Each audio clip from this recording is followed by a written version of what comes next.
నీ చదువు ఎవరికి ఉపయోగం? నువ్వురా డిబేట్ పెట్టి ఎంతమంది వస్తారు చూద్దాం. అలానా మనిషి డిబేట్ పెట్టింది, ఎంతమంది వస్తారు చూద్దాం. అదే మా శాలమన్న వచ్చి మీటింగ్ పెడితే అది ఆంధ్ర గాని తెలంగాణ గాని ఎన్నో వేల మంది వస్తారు.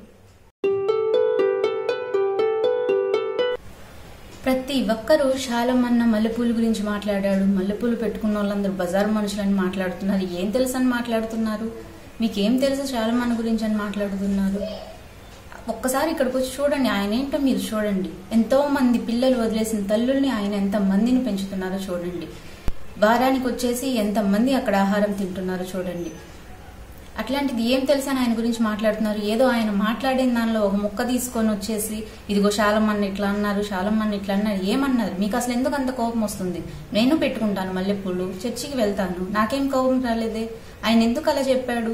నేను వాక్యం చెప్తున్నా కూడా మారు మనసు పొందకుండా మళ్ళీ తప్పుడు తొక్కే వాళ్ళ గురించి ఆయన మాట్లాడాడు. గాని అందరినీ మల్లెపూలు పెట్టుకునే వాళ్ళందరినీ బజార్ మనుషులని ఆయన అనలేదు. గుమ్మడికాయల దొంగ ఎవరంటే సంకలు గుద్దుకున్నట్టుంది. ప్రతి ఒక్కళ్ళు మా బజారు మనుషులు అన్నారు, బజారు మనుషులు అన్నారు. ఎందుకన్నాడు? ఆయన ఎప్పుడు కూడా ఎవరి గురించి కూడా తప్పుగా మాట్లాడలేదు. ఒక్కసారి ఆయన ప్రసంగం అంతా వినండి. ఆయన అసలు ఎందుకు చెప్పాల్సి వచ్చిందో వినండి. ఆ ఒక్క ముక్క పట్టుకొని అలా మాట్లాడడం ఎంత మాత్రం కరెక్ట్ కాదు. ఎవరికి వచ్చింది వాళ్ళు ఏదో వాళ్ళ వ్యూస్ కోసము ఎవరికి ఇష్టం వచ్చినట్లు వాళ్ళు నోటికి ఎంత మాట వస్తే అంత మాట మాట్లాడుతున్నారు. చూస్తూ మేము ఎందుకు ఊరుకుండాలి? ఆయన ఎంతో మంది ఫాలో అవుతున్నారు. ఆయన మాటల ద్వారా ఎంతో మంది ఆదరించబడుతున్నారు. ఆయన క్రింద ఎంతో మంది బతుకుతున్నారు. అసలు ఎందుకు ఊరుకొని ఉండాలి?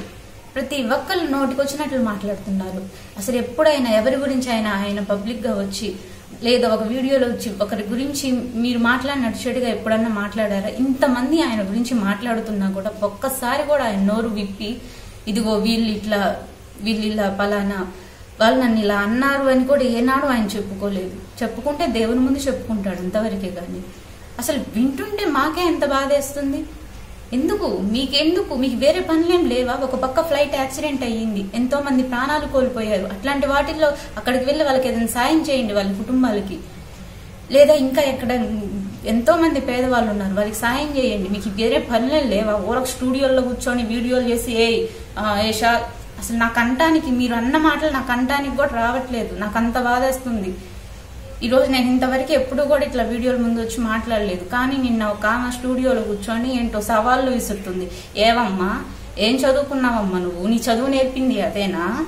ఏం చదువుకున్నావు? సరే చూద్దాంరా నీ చదువు. నేను స్టూడియోలో కూర్చొని మాట్లాడుతున్నాను, కొంపల్లో కూర్చొని యూట్యూబ్లో వీడియోలు ఏం చేయట్లేదు. కొంపల్లో కూర్చొని వీడియోలు చేసినా, నువ్వు స్టూడియోలో కూర్చొని వీడియోలు చేసినా చూసేది ఆ జనాలే. నువ్వు వీడియో చేస్తున్నావు కదా అని చెప్పి ప్రత్యేకంగా సీఎంలు పిఎంలు ఏం చూడరు నీ వీడియోలు. నీ చదువు ఎవరికి ఉపయోగం? నువ్వురా డిబేట్ పెట్టి ఎంతమంది వస్తారు చూద్దాం. అలానా మనిషి డిబేట్ పెట్టింది, ఎంతమంది వస్తారు చూద్దాం. అదే మా శాలమన్న వచ్చి మీటింగ్ పెడితే అది ఆంధ్ర గాని తెలంగాణ గాని ఎన్నో వేల మంది వస్తారు. ఇప్పుడు మీరు కూడా అండి శాలమన్నని మేము ఫాలో అవుతున్నాం, శాలమన్న అంటే మాకు అభిమానం ఉంది కదా అని చెప్పి కింద కామెంట్లు అన్ని పెడుతున్నారు. కామెంట్లు కాదండి, రండి వచ్చి మాట్లాడండి. వీడియో ముందుకు వచ్చి మాట్లాడండి. మా శాలమన్నని ఎందుకు ఇలా అంటున్నారని మాట్లాడండి. ఎందుకు ఊరుకోవాలి?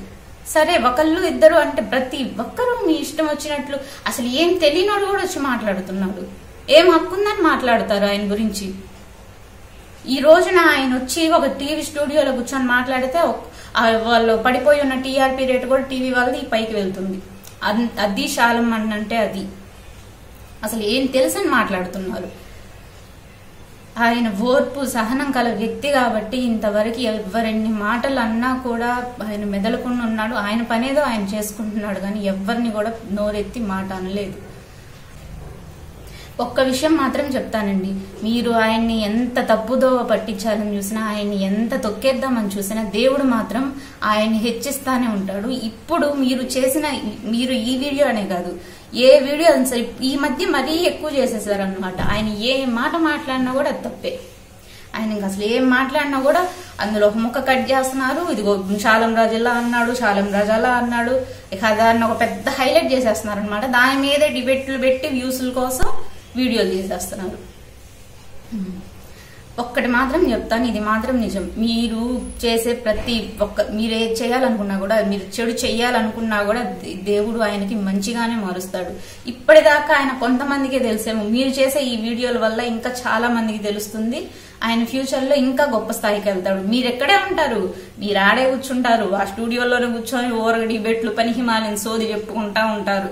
అది ఆయన్ని మాత్రం దేవుడు అంతకంత హెచ్చిస్తాడు. ఇది మాత్రం ఖచ్చితంగా బల్లబుద్ధి చెప్తాను, గుర్తుపెట్టుకోండి.